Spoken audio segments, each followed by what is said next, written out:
Ah, very good. Hi, Lakshmi. Hi. So, so why don't you just say just a few words and introduce yourself to the, we have quite a lot of people here, 20, 25, 26 online. Yeah. Hello, all. I'm Lakshmi. I'm from Bangalore, India. I have been practicing storytelling for the past 5 months, and I'm currently telling stories to children in government schools and to adults at events and informal gatherings. Very Uh, good. now, So can I just ask you, if you just move back a little bit from your microphone, because it's quite loud. I think you could afford just be a little back. Is that okay? hi. Now, is it fine? Okay. All right. Just, yeah, you can just speak very naturally. You'll be fine. Yeah. Okay. Hi. So the story that I'm going to tell you now is about Tenali Rama's gift. Mm. It was a grand, festive season in the prosperous kingdom of Vijayanagara. The people of the kingdom were very ecstatic.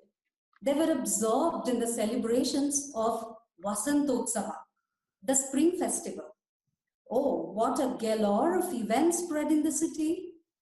Singers sang melodious Kakkari Prabandhas. Dancers enthralled the audience with their Danda Rasakam performances. Men and women would refuse to come out of their kitchens as they were busy preparing delectable food for the feast. Spicy pickles, crispy condiments like hapla and sandige, sweet meats like laddus, holige, kadabus, and so on.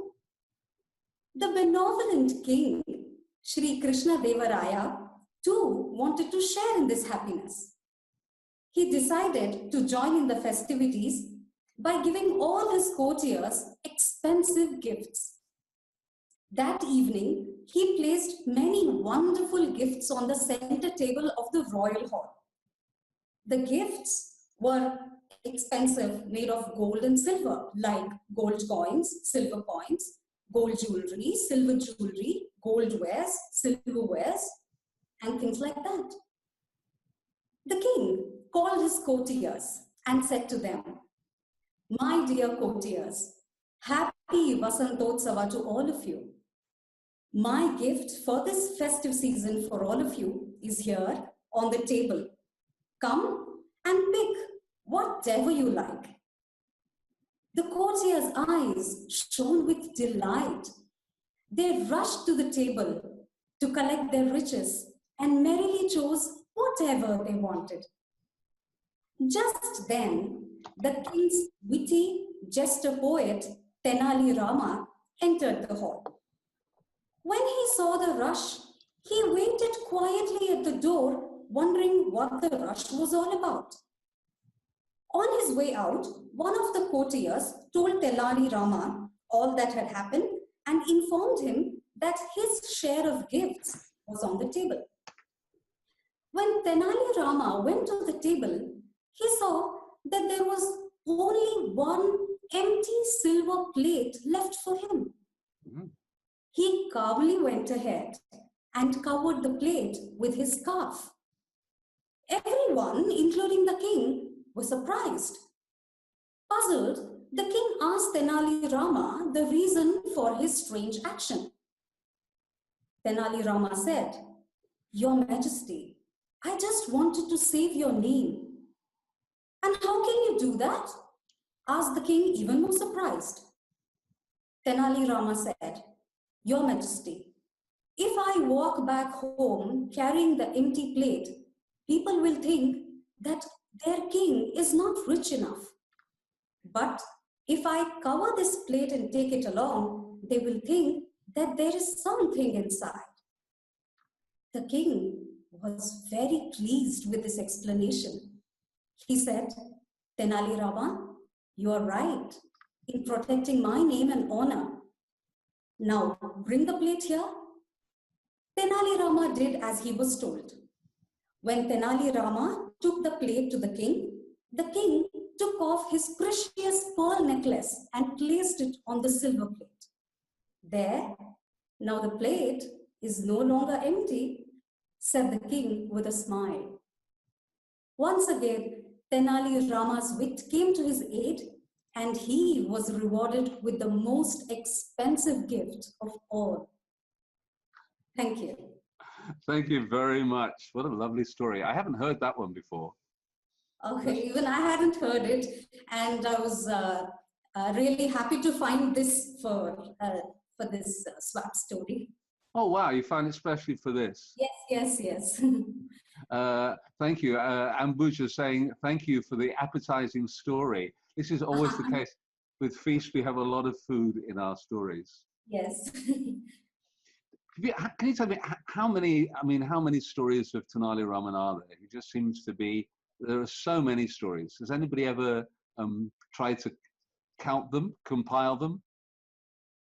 I am not sure, because even now I'm trying to find out as many stories as possible of Tenali Ramas, and I'm not quite sure how many stories there are. Sounds like it could be a good project for you, really. Yes, that was really good. And you say you've only been telling stories for 5 months? Yes. Wow. Okay, that's good. So we shall see you in another 11 months' time, and I shall expect to be blown away. Well done. Thank you so much. That was really good. Thank you. Thank you. So, Simon. Yes. Hello. Hi. So, whoops, have you lost your sound? I don't know. No, there you are. That sounds good. Okay. And you're speaking to us from? The Netherlands, in Baarn. Ah, very good. The town of Baarn, 40 kilometers outside Amsterdam, and I'm originally from England. Sounds like it. Mm. Okay. And you work as a storyteller there? Yeah, and I give trainings as well. Give trainings, storytellings to companies and things.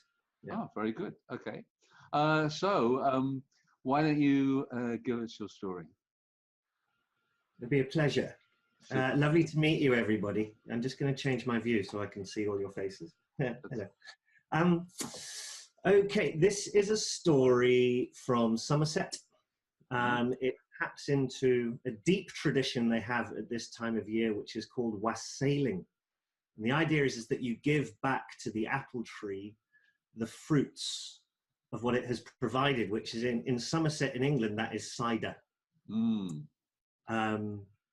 So in some ways it sounds a bit cute, but in another way it's quite deep sort of relationship to the earth and to the things that give us nourishment.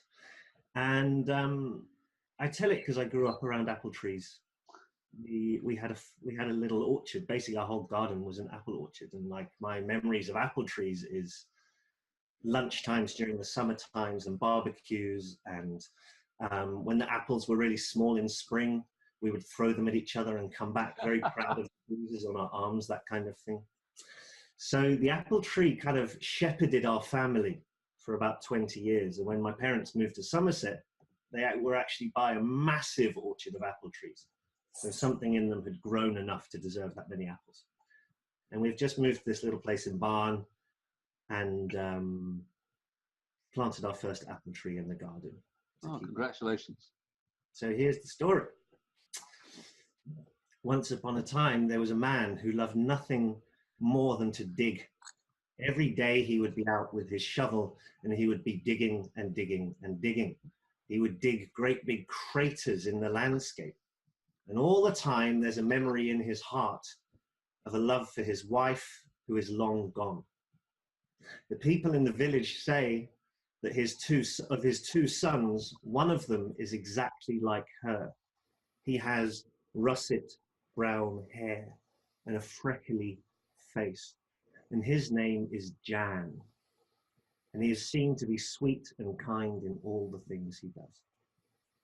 The other son is Ned, and Ned is a little bit confused by life. He would sort of follow his dad around and do whatever he did. So while his dad was digging, he was there watching the digging, and all the while Jan was playing with insects and climbing the trees in the orchard, that kind of thing. But with the mother dead, the father didn't know what to do but dig, and the thing he's digging for is Viking treasure. It was said in the village that many years ago, 1,000 years maybe, the Vikings came through that place and left a massive hoard of treasure sunk in the ground. Nothing else to do with his life. The father digs. Wheel of time turns, and the dust of 1 month was kicked up into the face of the one following, and it was time for the father to die. The father died, and he left the whole house to his son, Ned. Ned sat at the kitchen table with buttered crumpets between them and said to his brother, "I'll take the house. You have the shack at the bottom of the land." And so that night, out walked Jan, down a long hill, and he walked past the deep craters that his father had dug on that land that was once rich and fertile. He made his way down to the bottom, and it was his brother's last instruction that said, "Next Christmas Day, I need you to pay your rent, and it'll be 1 silver piece." Now, Jan got down to the bottom of that hill. He found a crumpled shack. He found an ox with a cough and a donkey with a wound in its side. And over the next days, he went to beg in the village to get honey that he could put into the wound of the donkey. And he salved it through that. And he also got some special mash that he made from some moss that he found in the garden around him, and he made it for the cough of the ox. And over the next days, he begged a little bit of food for himself and a bit of food for the ox and the donkey. And he started to attend to the trees. He found there these wrinkled old apple trees with snapped branches, and they hadn't been looked at or cared at for years and years and years. And he spent that winter binding up the branches of the apple tree, and he started to tend the soil. He got beans from the village that he could plant, and by the springtime, the vegetables started to spring up. And blossom was seen on the apple tree for the first time in decades. He spent all that spring hoeing and weeding and tending to the soil. He would take great big handfuls of the soil and let it run through his fingers. But all that time, during all that work, none of the money that was coming in from the things he could sell in the village was staying. All of it was paying for his own clothes. He had to fix the roof. He had to buy feed for the animals. And what was worse is that all the animals from the top of the hill got wind that they were being well treated. And so he had chickens coming down the hill. There was a cat who came down. He had to find food for them all. Came to the end of summer, and there were apples hanging like emeralds on the tree. There was a hot sun on his neck, and Jan looked at all his hard work, beautiful gardens. It was like an oasis where all around him was desert. All this time, his brother Ned had just been digging on the land, waiting to find that treasure. And while Jan had nothing in his pocket, he felt rich. He picked all his apples, and he made a cider. And he made chutneys and jams out of all the vegetables that he couldn't eat that way. He looked set for the winter. But then as winter went on, as his food started to disappear, he was trying to get work in the village, but there wasn't enough. He had no money left. And he looked as all the life was receding from the land and the plants, and he thought to himself, what have I got left? And he remembered the cider. He took his little keg of cider and opened up the top, but there was a hole in it, and all of it had drained away save for one drop.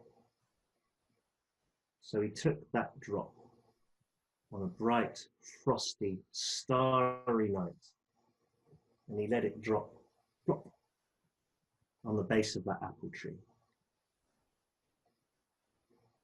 And then a funny thing started to happen.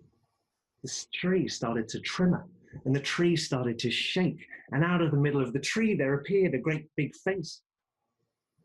And it said, "Hello, Jan. It's awfully nice to meet you. We've been noticing the way your brother would dig, but you would care for the soil. And folks around here who look after the soil, they get rewarded. Now, underneath these roots, you'll find some treasure, and I suggest you take it with you. Take the animals, take everything, find land for yourself, and leave that brother what is his. Now, would you believe he faded away into nothing? And Jan was like, what? The apple tree speaks? And he was just digesting this information. But then he had to get to work. And by the morning, which was Christmas Day, his brother came down the hill and he looked at that old crumpled shack, which was now brand new and beautifully cared for. He looked at the health of the apple trees. He looked how well tended everything was. And on the table, he saw one silver piece. And just as he was looking at this marvel that his brother had brought about, Jan was up on a hillside with a wagon full of goods and a pack full of animals, and all of them were singing. All of them were singing. They were praising the land, and most of all, they praised the apple tree.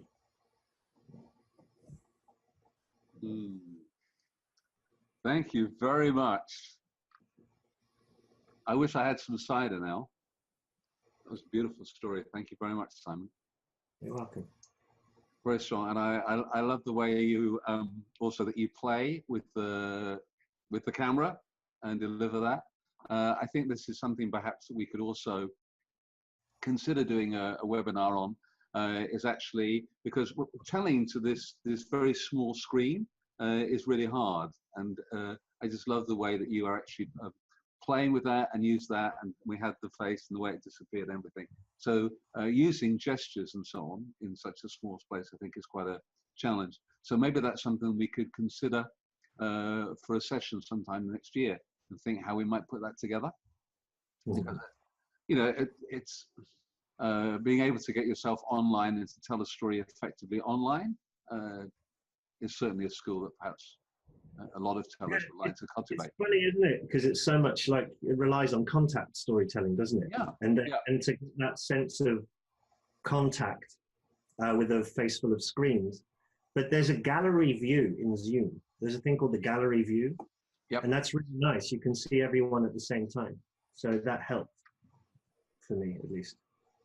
Yeah, it's good to play that, but at the same time, I just like the way that, again, being able to kind of to come right in and have that sense of immediacy, or for the, you know, just changing the relationship with your audience was great. It was a pleasure. Thank you for having me. Yeah, good. So apples. We can actually, it is surprising how, I mean, we had the snow in the Jitsu, and now we've had apples. It is feeling very Christmassy, even though we aren't addressing the subject directly.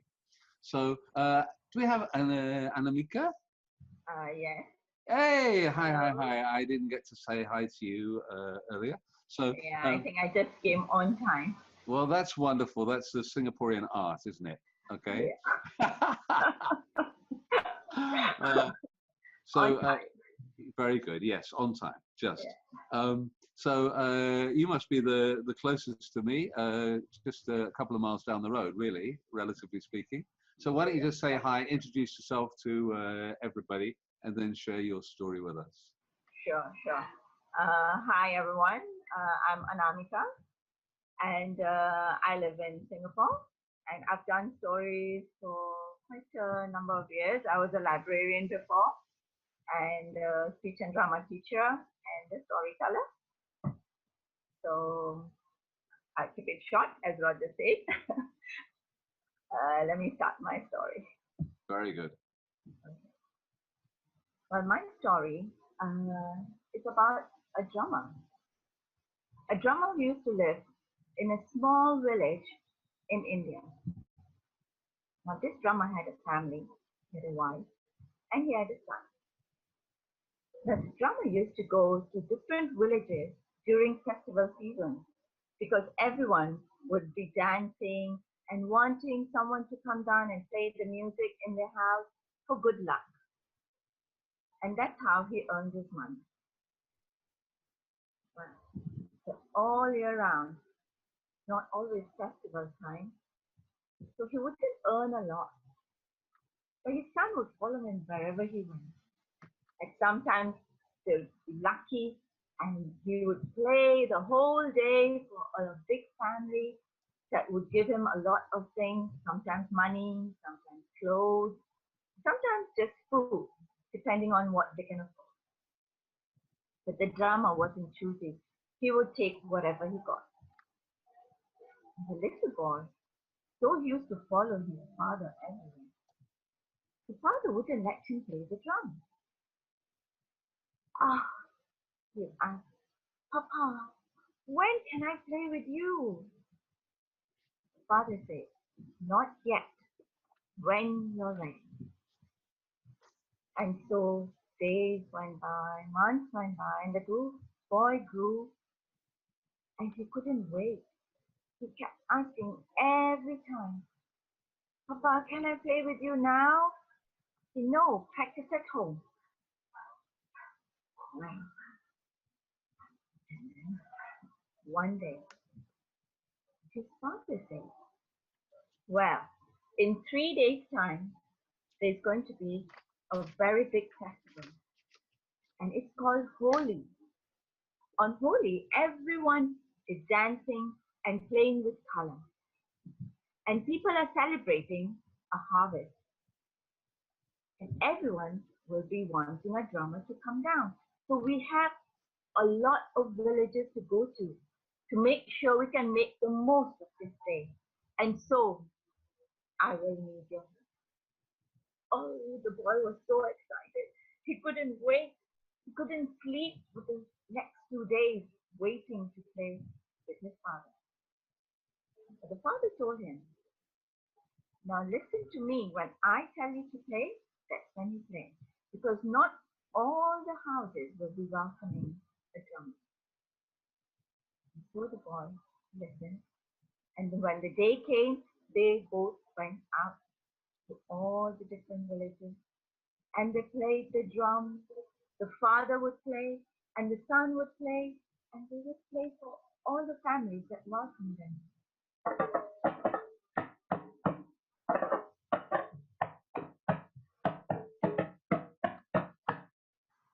The boy enjoyed himself, and everywhere they went, they would get either some coins.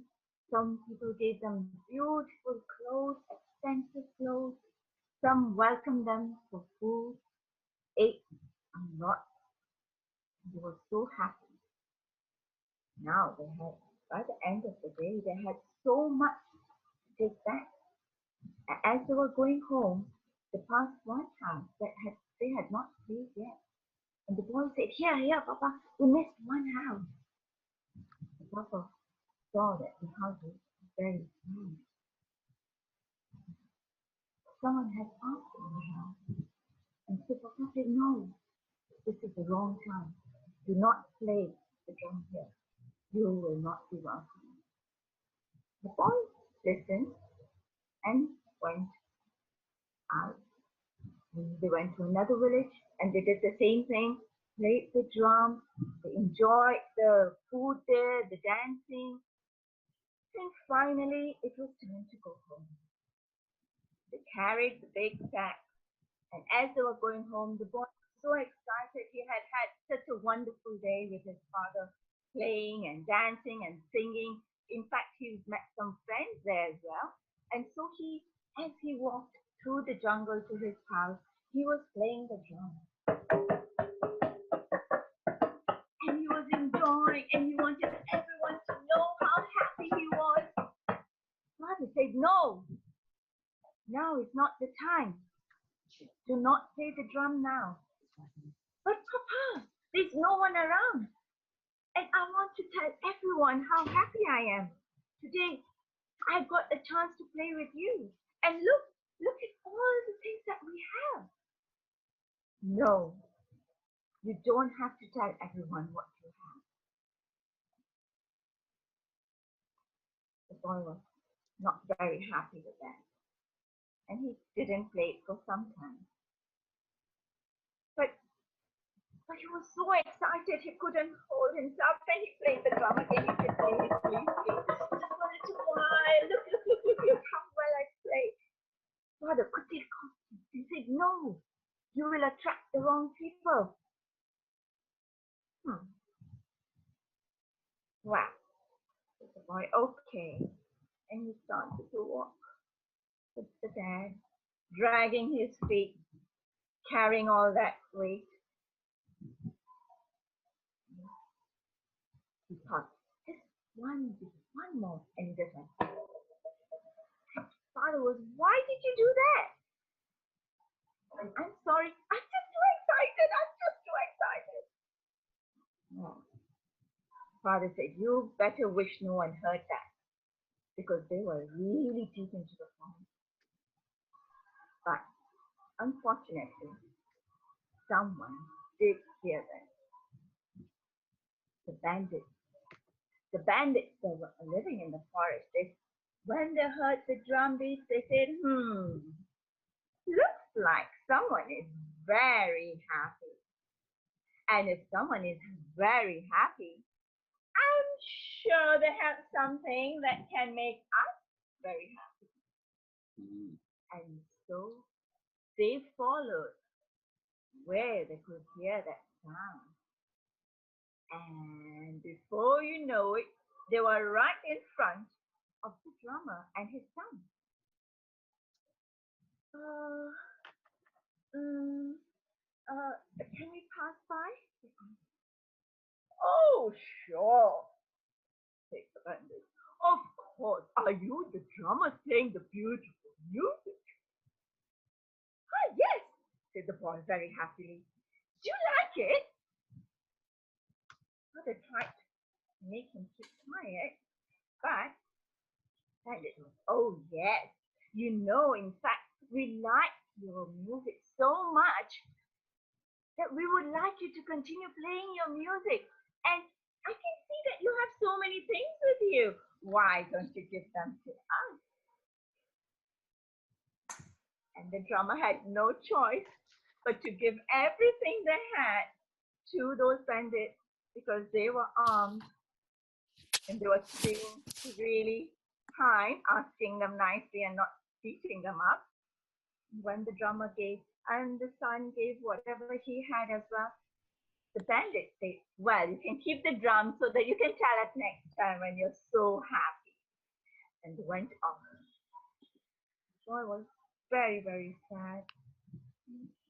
Sorry, he told his papa, I'm so sorry that I did that. Papa said, well, I hope you learned your lesson. There's always a time and place for everything. Just the way you should have not played the music in the forest, but it was okay to play it in the village. And they went home and thank you. Thank you. Ah, that's a good story, isn't it? There's something special about a parent and a child, or the child following in the parent's footsteps. Just thinking about, we have here a number of storytellers in Singapore, and it's their daughters, mainly. We have one boy as well, who are beginning to follow in their parents' footsteps and saying, we want to tell stories with you. So that was really nice. I enjoyed hearing that, Anamika. And also, what a shame I couldn't see the drum. Can you hold the drum up so we can see the drum? Oh, very nice. Okay. So this is a skill I wouldn't fit with the drum, so kept it down. Great. Thank you. Thank you very much. Because I thought it was going to be the story when you said you wanted to do an Indian story about the drummer, and I thought it was going to be a story about the boy who trades up a stick, you know, through helping different people, and he ends up getting the drum that he wanted at the end. So you're getting some very nice comments here, Anamika. So do have a look at that for the story. Yes, the story. Yeah, I love the story because it's like the kids, my boys, it's the same thing. You keep telling them repeatedly, no, no, no, and then they just want to try. They still think that they know best. Yeah, yeah. I think it's also a story that's asking for a sequel, really, when he goes back and I don't know, teaches the robber something. Who knows? Yeah, I guess so. But I just had 6 minutes, so. Thank you very much. Okay, I want to move on to Shivani. Hi, how are you? I'm good. How are you all? Can you hear me? We can hear you loud and clear. You're looking very good. So Thank yeah, so where are you, Shivani? Remind me again. Yeah. So I am from Gurgaon, India. So this is Gurgaon, right. just outside Delhi, few kilometers. That's right. And it was, what was it? The NCR? NRC. NCR, National Capital Region. Wow, there you are. My geography is getting so much better. Yes. So good. And you're working as a storyteller? Yes, I'm working as a storyteller now for past 2 years. Mm-hmm. And I primarily tell stories in schools, libraries, and spaces for children. And I'm slowly moving to tell stories for adults as well. And I've done some creative writing workshops also for children. Oh, excellent. So more than a storyteller, I call myself a story learner and explorer to explore various diverse forms of this art. Wonderful.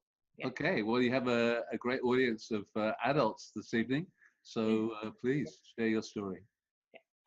So this story is about Wally Todd, who was a grass cutter living in a grassland far from town.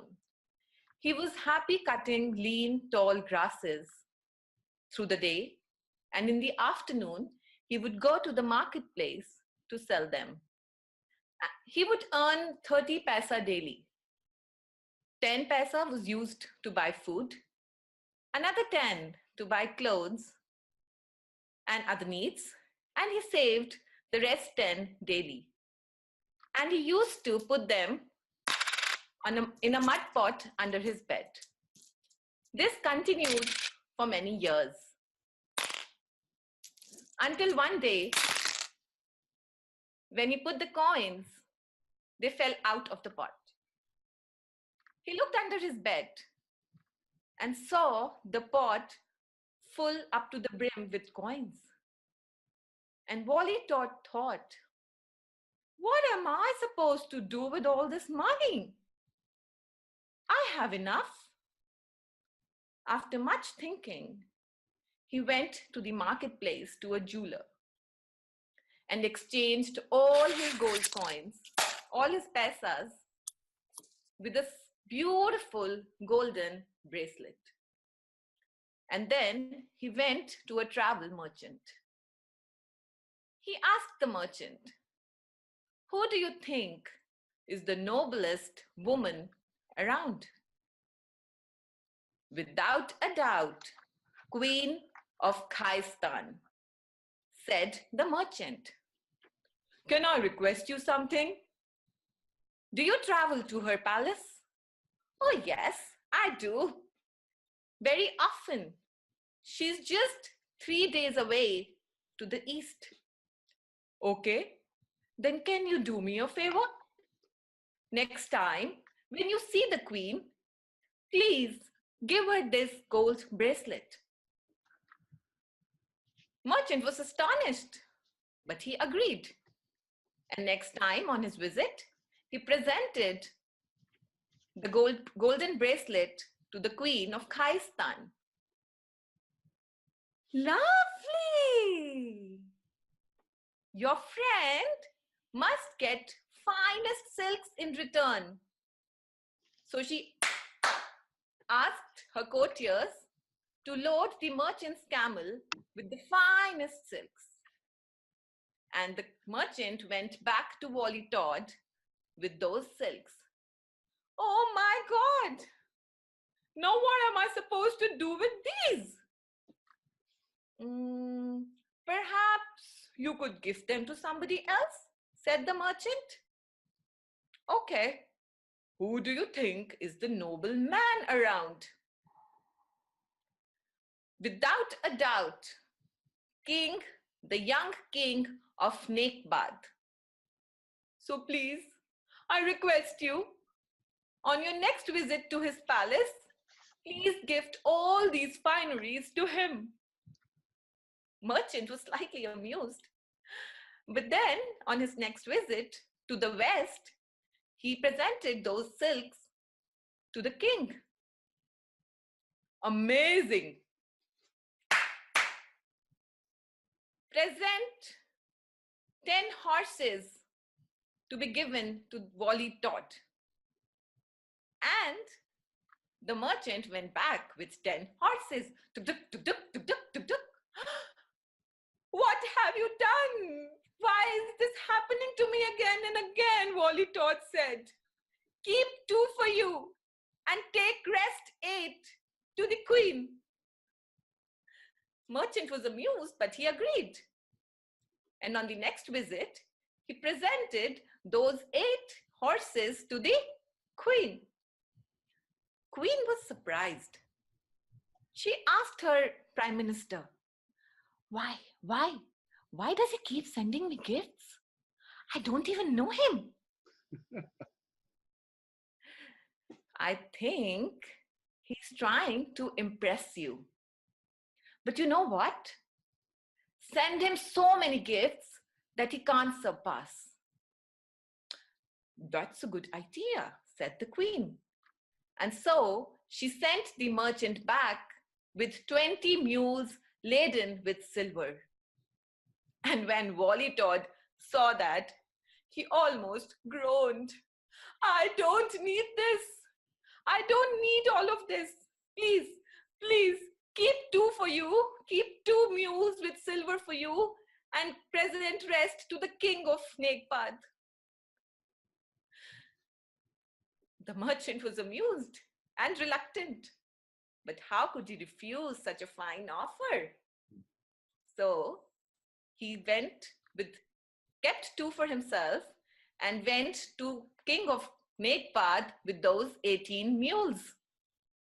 The king was surprised, perplexed, and he asked the minister, what should I do? King, I think he's trying to show that he's more superior. Why don't you send him stuff that he can never, never, ever think of sending back to you? And with that, king ordered 20 camels laden with gold, 20 elephants laden with diamonds, 20 horses with their golden saddles, and 20 servants to take care of it all. Send it to Wali Todd. And the merchant went back with all this to Wali Todd. And this time Wali Todd moaned, oh no, what have I done to deserve this? Please spare me. Don't stop. Take 2 for yourself, each animal, and gift rest to the queen of Khaistan. Don't even stop here. And this time, merchant refused. He said, how can I go back to the queen again? But Wali Todd pleaded hard, please, I beg you. And then he had to agree to Wali Todd.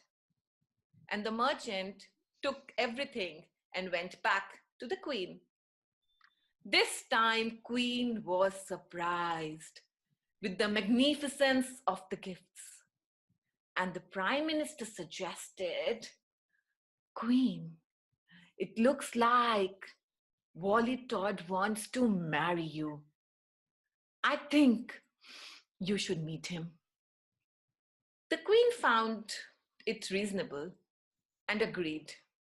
And she ordered a caravan to be set with unlimited animals and servants.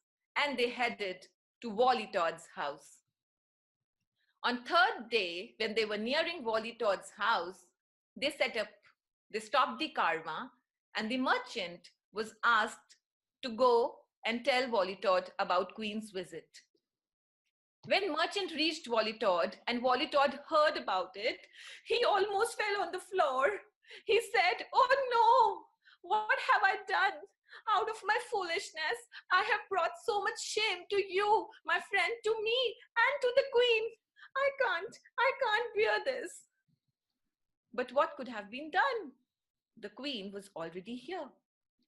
So the next morning, Wally Todd packed his bags and walked down the road. And suddenly, he heard a voice. Where are you going, Wally Todd? And he looked. There were two radiant ladies. And he realized they were fairies from paradise. He said, I'm sorry. I brought so much shame to myself. No. Men like you cannot bring shame. You may be poor, you may have ragged clothes, but your heart is of that of a king. And the fairies touched Wally Todd. Shh. And as soon as they touched Wally Todd, he had a crown on his head. All his ragged clothes were exchanged with those of a king. And when he looked back, there was a palace instead of his hut. And when he walked inside the palace, there were servants running all around. There were camels and elephants and horses. And as soon as he entered, 3 servants came running. Oh, king, the caravan from the east. Oh, no. The second one said, caravan from the west. No. Third one said, caravan from east as well as west. And as Wally Todd stepped outside, he saw Queen of Khaistan from the east and King of Nekbad from the west. And as soon as they saw each other, they fell in love. They soon decided to get married. And the marriage took place in the palace of Wally Todd. The celebrations went on and on for days and days and days, and everybody was happy and singing and dancing and having fun. And when the frenzy passed out and everybody went back home, Wally Todd decided to pack his bags and leave the palace once again. And as soon as he was walking down the road, he once again heard the voice of the fairies. Where are you going, Wally Todd? Please spare me. Don't say anymore. You will get what your heart desires. And the fairies touched Wally Todd once again. Shh. And this time, the palace was replaced again with his hut. He was a grass cutter once again, living happily for the rest of his days. He used to often think about his friends, the king and the queen, with warmth and love. But never again did he send them any gifts. Thank you. Oh dear, that's not the ending I want to hear now, that we're not sending each other gifts, but we'll accept the gift of your story. Thank you so much. Shades, I think of that, as you're describing all these gifts and the wedding, I couldn't help but think of that extravagant to-do that's just gone on in Mumbai with Beyonce singing. Yeah? Maybe you could kind of reset the story with those 2 billionaires and yeah. So we need to move on because we're getting so many good stories here. Kevin, I'm going to come straight across to you. Kevin, yes, there you are. Good. What time is it with you? Too early for me, but now it's 8 o'clock. Oh, okay. In the morning. This morning. Okay, good. So, into your story. Sure. They say we were born with our hearts in our hands. Go ahead, look at your hands. Do you see them? Go ahead. Look, they're your hearts in your hands. Some were heart-shaped, some were not heart-shaped at all. Some were red, some were not so red. And people used to wave. Go ahead, wave. I need to see it. Wave and smile and laugh and feel the joy and the openness. And it was a wonderful place and a wonderful town until the day that he came along. He raised his hand and he said, I have the most beautiful heart in all the world. Do you want to see it? And he would show it. And he would look at, and he had a heart-shaped hand, rich of red, heart-shaped, not a blemish, not a tear. And he'd say, look at it, it's beautiful. And people would look at their own hands, and they would see that it wasn't heart-shaped, and it wasn't red. And in some places it was red. And people started not waving so much so people could see. They waved this way. And pretty soon, as he would walk, people would just nod to each other and be afraid and hide their hands. He'd go to schoolyards and he'd line up in the schoolyards and he'd say, I want your lunch money, but for it, I will show you my hand. And kids would beat each other up so that they could stand in line to see this beautiful hand, this heart-shaped hand. He would stand and he'd say, let me see your hand. Go ahead, show him up, Sheila, let me see. Sheila, let me see your hand. Oh, and he'd say, that's hideous, that's horrible, you should hide. Here's a hatchet, cut it off. Roger, let me see your hand. Oh, goodness gracious me. Hide, be in the dark forever. I didn't say it was nice.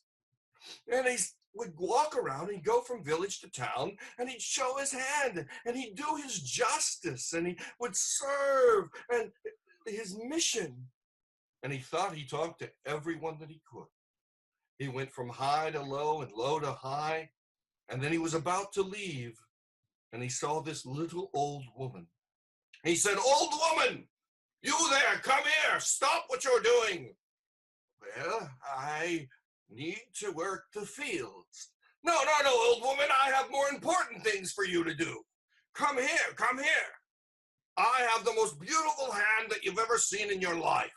Do you want to see it? What I'd like you to do is to lower your voice a little bit. You're too loud.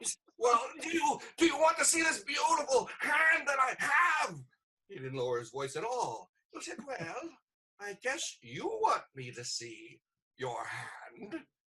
And if it'll get me to the fields, I'll see your hand. He said, all right, it'll cost you $20. I don't have $20. All right, I'm leaving anyway. It'll be amazing for you. I'll give it to you for free, but don't tell anyone. Okay. And he was used to all the oohs and the ahs, and he showed him the hand, and she looked at it, and she said, that's nice, dearie. I need to go to the fields now. He said, wait a minute, old woman. Isn't that the most beautiful hand that you've ever seen in your life? He said, no, I'm afraid it's not. What do you mean? Who could have a more beautiful hand than me? He said, well, if you really want to know, me? What? How could you have a beautiful hand more so than me? I need to see that. I demand to see that now. You want to see my hand, do you? Yes, be quick. It'll cost you $10. Just kidding. And with that, he reached out, and her hand wasn't heart-shaped at all. It had a chunk missing. It was red. It was not so red and misshaped. He said, old woman, I've seen hands for 10 years. I've never seen something as hideous as that one. I would walk until I could walk no more and then give the pleasure to everyone so that they can't see such a hand. She said, perhaps, but maybe you could see it with my eyes. You see here, where it's not so red, that's where I lost the farm. And over here, where it's got a blemish, that's where I lost my firstborn. And over here, where it is red, that's where my secondborn got me back the farm.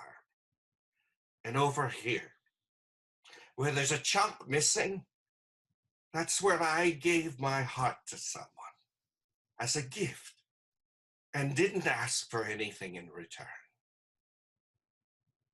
I've got to go, son. The fields don't move themselves. And she walked off. He stood there with his hand, and he looked at it, perhaps for the first time in a long time, really looking at it. And he said, "Oh, ma'am, could I have a moment?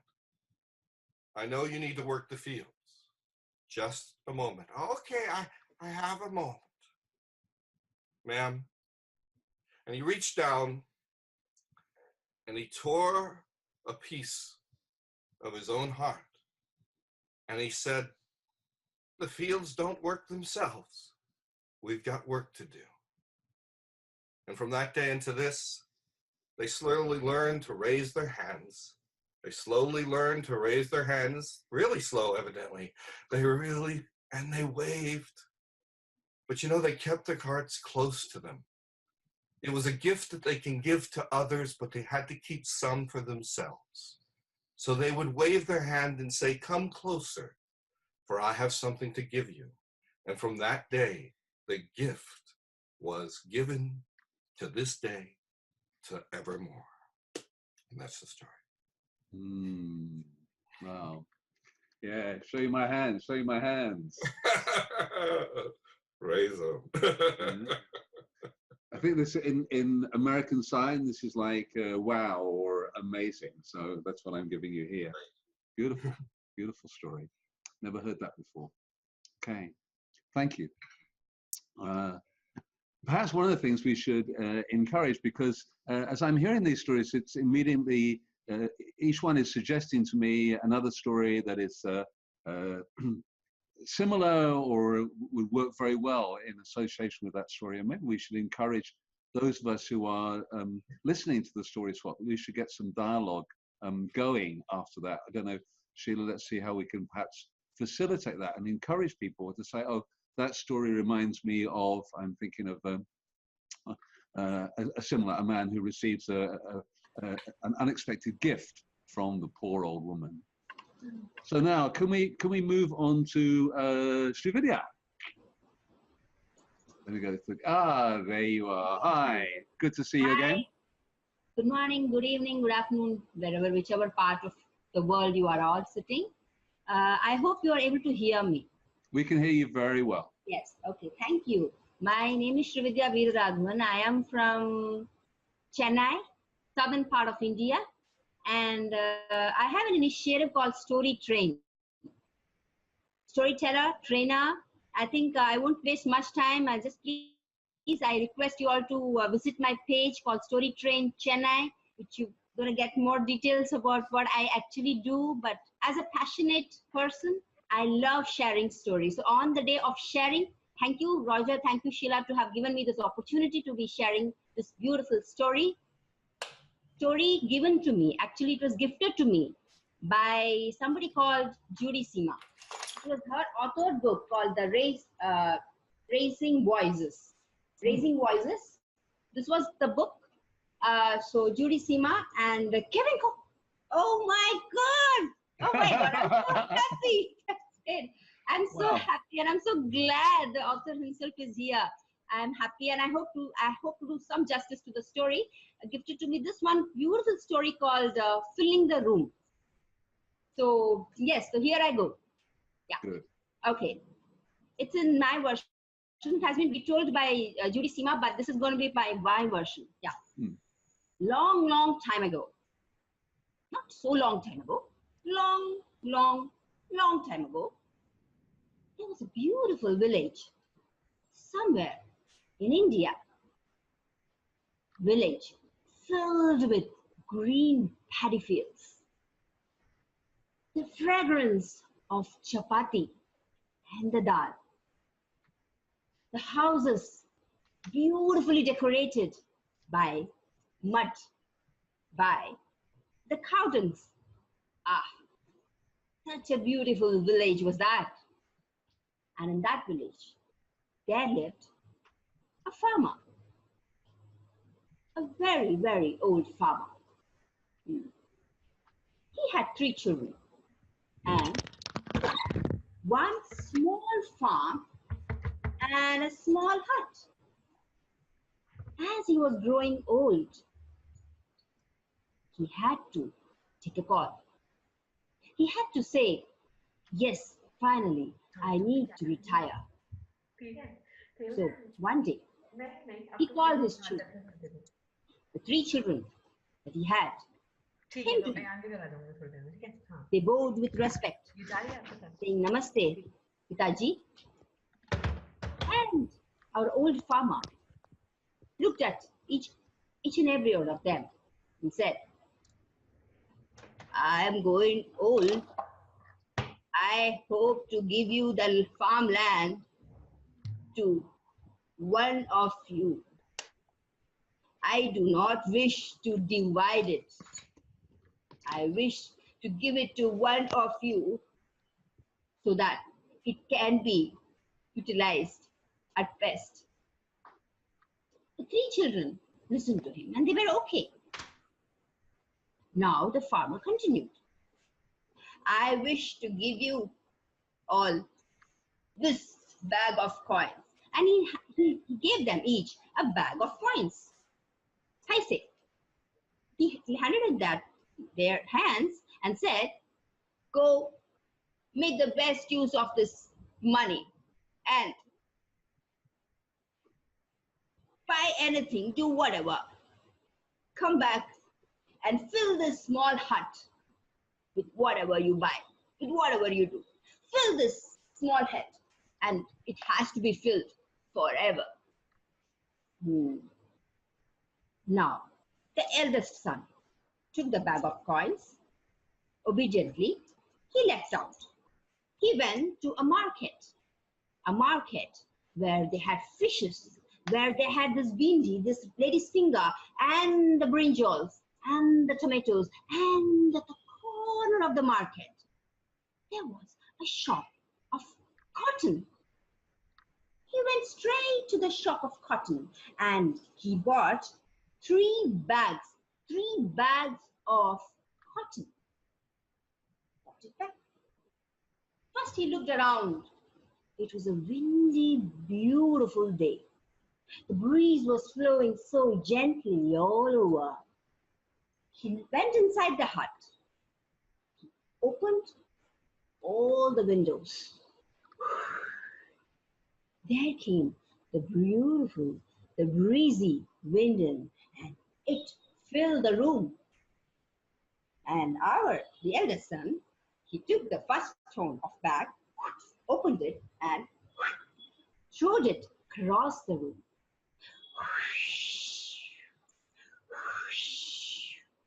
With the sound of the breeze, the cotton danced up and down, here and there.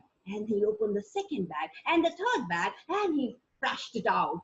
It just filled the whole room. The room was filled with cotton. It was full of cotton.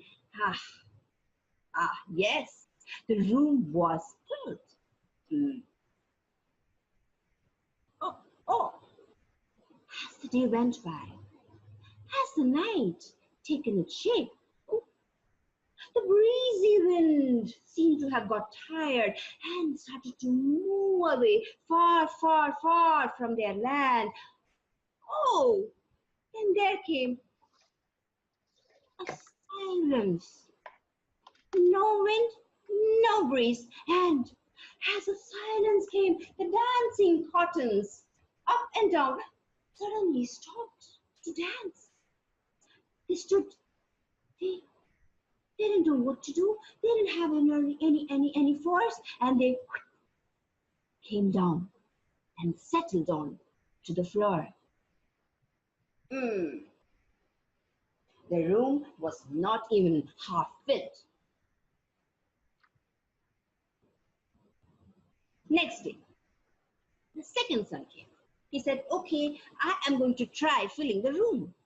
And he had a very logical brain. He was having a kind of engineering brain. So he thought of a strategy. He thought of a plan. He created a blueprint of what he's supposed to do, and he went to the same market, but this time he went to a shop where they were selling these Christmas candles.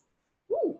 And there were so many candles of thin and fat, red and white, all different types of candles. And he took the bag of coins and he gave it to the shopkeeper, and in return he got boxes and boxes of candles and few matchstick boxes brought home. And you can all guess what happened. He went in, but he did not forget to close all the windows because it was breezy outside. You know, the day used to be so windy.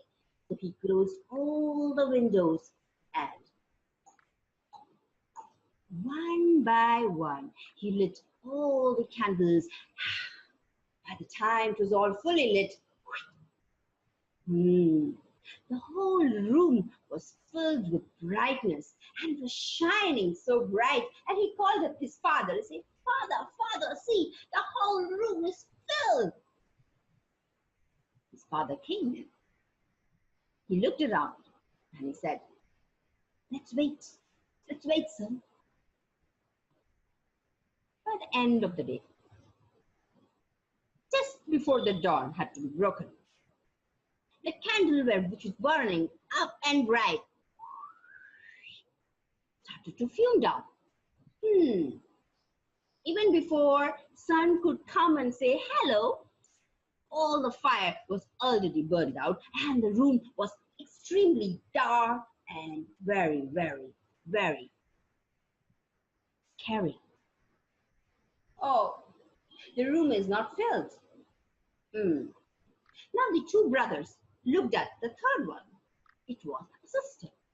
They looked at their sister and said, "Oh, dear sister, we really wish that you could fill this room. Somebody, it is okay, even if he doesn't get, at least you should get this farm. It's a beautiful farm." And they blessed their sister, and the sister smiled at them. She took the bag of coins and she put it in her handbag. She went. She walked straight on the same route where her brothers had walked. She walked on. But she didn't go to the market. She took this turn and she went straight to Jonathan's house. She knocked on and said, "Hey, Jonathan." Hey, Maria. "Hey, Jonathan, I wish you come home tonight." Yes, we are having a party. I really want you to come today and join us for the party." Super. She went again to, Anita's house. Anita. "Hey, Maria, how are you doing?" "Anita, I'm doing fine. I want you to come home today. We are hosting a party." "Wow, that's great. Yes, I'll be on time. And definitely with gifts." "Oh, that's wonderful," said Maria. And she moved on. And one after the other, she made sure that she called all the friends which she knew, which her brothers knew, which her father knew. And she brought everybody. She invited everybody and came home. It was 6 in the evening. The sun was just about to set. She called her old father. She slowly, gently held his dry, wrinkled arms, slowly held his arms and brought him inside the hut. There was a wooden chair. She made him to sit on the chair and said, "Father," from her handbag, she took the bag of coins, gave it to him. "I have something special for you," said Maria. And then, hey, one by one, Jonathan came, Anita came, this person came, that person came. Oh my God, fathers, all old friends were all there. And within no time, the small hut was filled with all their friends and well-wishers. It was the party time. She looked at her father and she said, "This day, this evening is hosted for my father. I want to share a beautiful story of how we felt greatness as a family." And she started to share her story, personal story. as she could finish it, by the end of what she was finished it, the other person sitting next, he remembered another incident from his life and he started to share that story. Slowly, slowly, steadily, everybody in the room started to share their story. Oh, and there's somebody from the corner started to sing. Ta-na-ni, ta-ni, na-ni, na. Ta-na-ni, ta-ni, na-ni, na. Ta-ni, ta-ni, ta-ni, ta-ni, ta-ni, na-ni, na. Ta-ni, ta-ni, ta-ni, ta-ni, ta-ni, na-ni, na. So everybody started to join and they also started to sing and started to dance. Oh, it was such a lovely, lovely, lovely evening that they didn't even realize the whole light has gone and it was the morning sun calling them out. What a lovely evening they spent. They hugged each other, they thanked each other and went home with a beautiful smile on their face.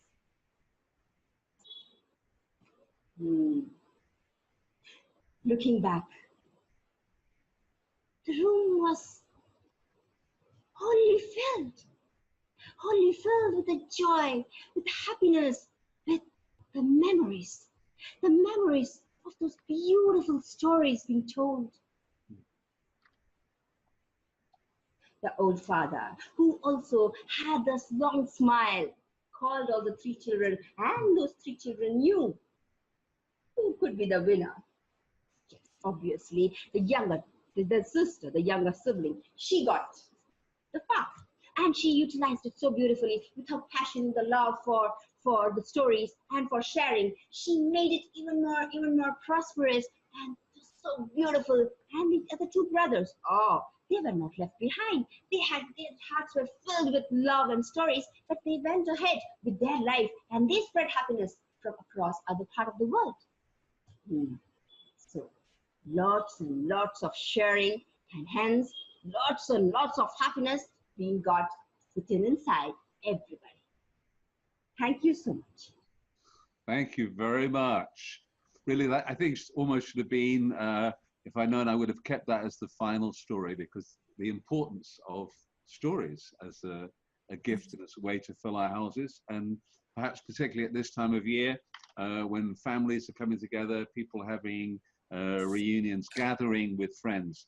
That's such an important story to share. Thank you so much. But I want to move straight on. And yes, and I'm seeing a number of people, some lovely comments here. We really like the singing. I want to highlight that, Shivani. Yeah, we love the singing. So Mariana, I'm sorry, now we have to say, like, follow that. So well, it's not going to be an easy one. No. I have to tell, that was a great story. So we keep sharing stories then. Yes. I'm at the moment in Europe, in Croatia, and I am a writer, poet, and a storyteller. So I've been storytelling for a few months, maybe 10, and good. I will share with you what is a Czech folk tale. And the story is happening in the south of Bohemia, where I have a strong connection with that part of the Czech Republic. So a long time ago, they were a mother and a daughter. They lived at the edge of the town in a small, shabby cottage. Once, mother worked for the town's novelties. She sewed for them. She was very great and they loved her work. But once she got pregnant, she lost her job. And now they lived very poor with almost no money. The only money they would get was from selling the branches they would collect in the forest, which was nearby their cottage. So one day, mother got sick and daughter went to the forest on her own. She was very fast. She was a bit of afraid. And then she heard a crack. She looked up and there was an old lady standing, smiling at her. She greeted her and told her, "Well, don't be afraid, my child. I know you, mother. I have a gift for you." And she gave her a pot. And then she told her, "Well, my girl, this is not a user pot. It's a magic pot. If you give it an order, the pot start cooking. It will cook you a delicious meal. And if you want it to stop, you just say the pot, stop cooking. Well, the girl looked up and took the pot, and in one hand and in another hand, he took the branches she collected, and then she rushed back to their cottage. She opened the door and said, Mother, Mother, look what I got. I got a gift for us.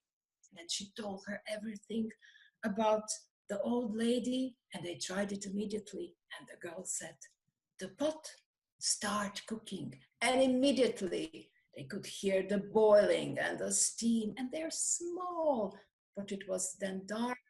One room filled with honey and a cinnamon, and when they tried it and melted in their mouth, and there were raisins and pieces of apple and nuts, and they just loved it.